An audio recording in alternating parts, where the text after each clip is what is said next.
Hey guys, and welcome back to this channel. In this video, I'll be showing you guys how you can create the "Who Will Get Taken by the Police" trend that's been going around on TikTok. Now, it is just a CapCut AI filter, so you can just search up the trend in the search bar on TikTok, or you can just type in "cop filter AI." I think it is just the easiest way to type it in. And I'm just going to type it in the search bar any minute now. I'm doing a voiceover because my voice got cut off. There we go. And I'm not very good at it, but select a video with the try this template button, and you're just going to select it. And you're also going to select use template in CapCut. Then you are going to use template. You do need to purchase credits though. Then you're just going to select a picture. Obviously you'll need a picture with more than one person. Then press next. Make sure your photo is in portrait so you can see the full effect. And I'm just going to wait for the AI effects to be applied to the video. It does take a minute, so just wait.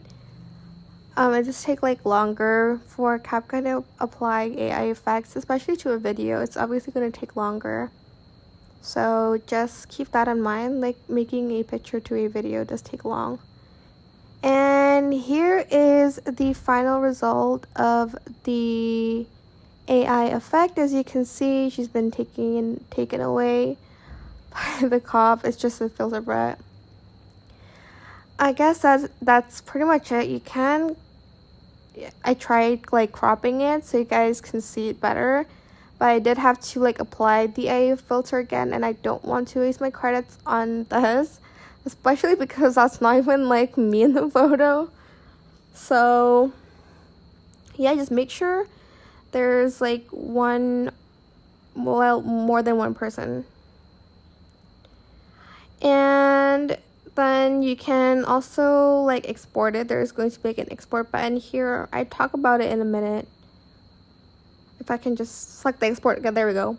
So to post it without watermark, you can just save and share to TikTok instantly. But if you save it to your device, you'll get the CapCut watermark. And that is it for this video. I hope it was helpful for you guys. Don't forget to like, comment, share, and also subscribe to this channel if you haven't done that already. If you have any more questions about this video, just leave it in the comment section down below. I will try my best to answer them all for you guys. And if you found this video helpful, please click the thanks button as well. That is it. Thank you so much for watching. Bye!